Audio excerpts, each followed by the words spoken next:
নমস্কার বন্ধুরা, আজ আমি রামপ্রসাদ শাস্ত্রী।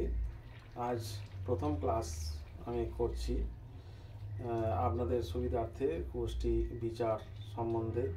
আজ প্রথম ক্লাস, আপনারা মন দিয়ে একটু দেখবেন, আপনারা বুঝতে পারবেন অবশ্যই। হ্যাঁ, আচ্ছা, আজ এই যে রাশিটা, এই যে রাশি চক্র, এই যে 12টা রাশি যে চক্রটা আছে, ওই রাশির প্রথম রাশি হচ্ছে মেষ, তারপর হচ্ছে বৃষ, তারপরে হচ্ছে মিথুন, তারপর কর্কট, সিংহ, কন্যা, তুলা, বৃশ্চিক, ধনু, মকর, কুম্ভ এবং মীন। এই রাশিগুলো কিন্তু ফিক্সড, একই জায়গায় থাকবে, কিন্তু পরিবর্তন হবে শুধু লগ্ন আর চন্দ্র। রাশি পরিবর্তন হবে, কিন্তু জিনিসগুলো একই থাকবে। এই যে 12টা রাশির মান হচ্ছে 360 ডিগ্রি। 360 ডিগ্রি। আচ্ছা, জ্যোতিষ শাস্ত্র কেন আমরা শিখব? কারণ যে শাস্ত্রের দ্বারা মহাকাশের গ্রহ নক্ষত্র জ্যোতিষ্কের অবস্থান নির্ধারণ করে মানব জীবনের ওপর তার শুভ ও অশুভ প্রভাব পড়ছে, সে সম্বন্ধে যে জ্ঞান লাভ করা যায় তাকে জ্যোতিষ বলে। জ্যোতিষ হচ্ছে 12টি রাশি এবং 27টি নক্ষত্র দিয়ে তৈরি। এই আমাদের জ্যোতিষ শাস্ত্র 12টি রাশি এবং 27টি নক্ষত্র দিয়ে জ্যোতিষ শাস্ত্র তৈরি হয়েছে। অভিজিৎকে কেন নেওয়া হলো না, কারণ এটা পরবর্তী ক্লাসে বলবো। এখন আমরা দেখতে পাচ্ছি যে রাশি হচ্ছে 12টি। আমরা বলি জ্যোতিষ শাস্ত্রে 9টি রাশি আছে, যেমন রবি, চন্দ্র, বুধ, শুক্র, মঙ্গল, বৃহস্পতি, শনি, রাহু এবং কেতু।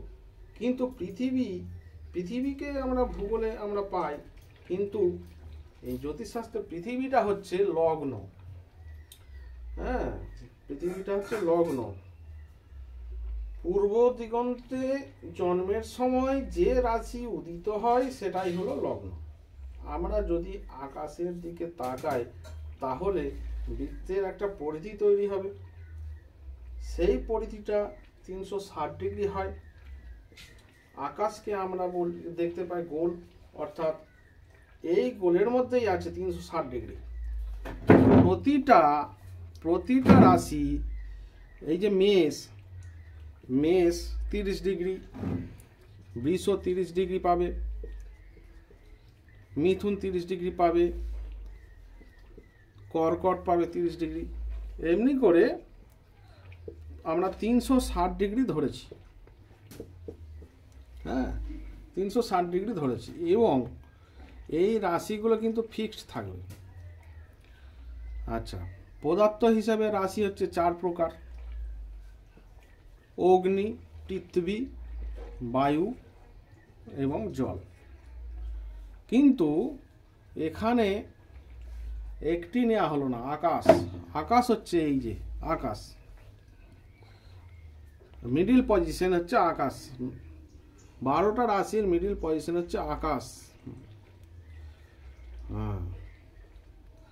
শক্তি হিসাবে রাশিকে 3 ভাগে ভাগ করা হয়: চর রাশি, স্থির রাশি, দৈত্য রাশি। চর, স্থির এবং দৈত্য রাশি। এবার এই রাশিগুলো কিন্তু প্রত্যেকটাতে পেয়েছে, যেমন হচ্ছে অগ্নি রাশি পেয়েছে মেষ, সিংহ, ধনু। প্রত্যেকটা 3টে করে ভাগ পেয়েছে। এই যে 12টা রাশি আছে, 3টে করে ভাগ পেয়েছে। পৃথিবী রাশি পেয়েছে বৃষ, কন্যা, মকর।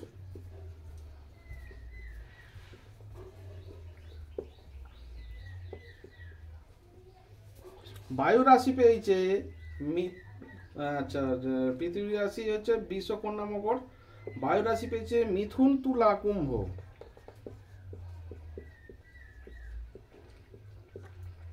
আর জল রাশি পেয়েছে তিনটে, সবাই তিনটে করে ভাগে পেয়েছে। জল রাশি হচ্ছে কর্কট, বৃশ্চিক এবং মীন।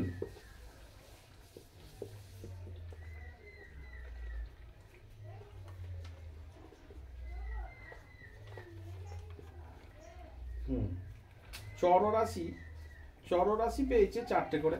এই যে শক্তি হিসেবে যে রাশি তিনটে ভাগ করা হয়েছে, চররাশি, স্থির রাশি, দৈত্য রাশি। চর, স্থির এবং দৈত্য। চররাশিকে আবার চারটে করে পাবে এরা। এই শক্তি হিসেবে যে রাশিগুলি আছে সবাই চারটে করে পাবে। যেমন চররাশি পাচ্ছে মেষ, কর্কট। হ্যাঁ, এখানে একটু মোছা হবে, এই নাহলে বুঝতে পারবেন না। হ্যাঁ, তো এখন হচ্ছে চররাশি। এখন দেখা যাচ্ছে শক্তি হিসাবে যে তিন প্রকার রাশি আছে, চররাশি, স্থির রাশি এবং দৈত্য রাশি। এই চর রাশিকে আমরা চারটে, মানে চর রাশিটা চারটে পাবে। হ্যাঁ, চর রাশি কি কি পাচ্ছে? মেষ, কর্কট, তুলা, মকর।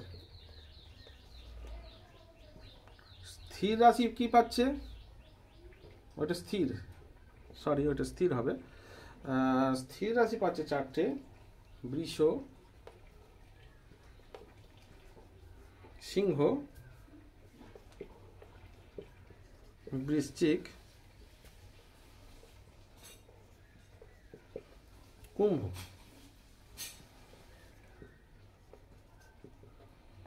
আচ্ছা, দৈত্য রাশি কি পাচ্ছে?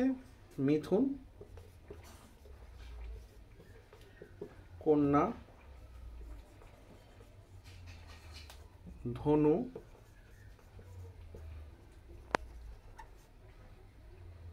হ্যাঁ, ও মীন।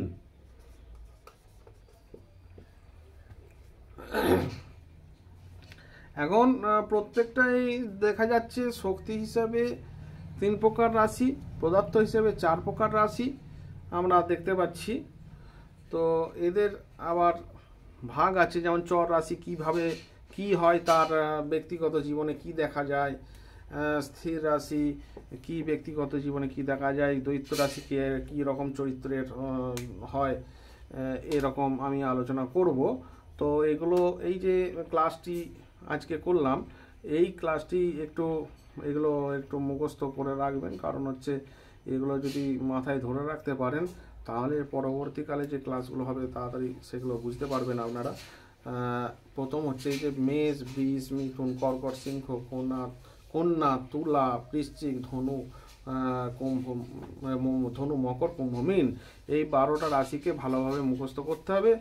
হ্যাঁ, করার পর এই যে পদার্থ হিসেবে কয় প্রকার রাশি, কি কি ভাগটা পেয়েছে, কে কটা রাশি পেয়েছে, এগুলো আপনারা যদি মাথায় ধরে রাখতে পারেন এর পরবর্তীকালে ক্লাসটা আপনারা বুঝতে পারবেন। নমস্কার। আরেকটা কথা, ভিডিওটা একটু বড়ই হয়ে যাচ্ছে, কারণ হচ্ছে না হলে আপনারা বুঝতে পারবেন না। কিন্তু কেউ কেটে কেটে দেখবেন না, কারণ হচ্ছে কেটে কেটে দেখলে আপনাদের দেখার দরকার নাই। কারণ হচ্ছে এগুলো কেটে কেটে দেখলে বুঝতে পারবেন না কেউ। অতএব মন দিয়ে এটা দেখবেন একটু, তাহলে বুঝতে পারবেন। নমস্কার।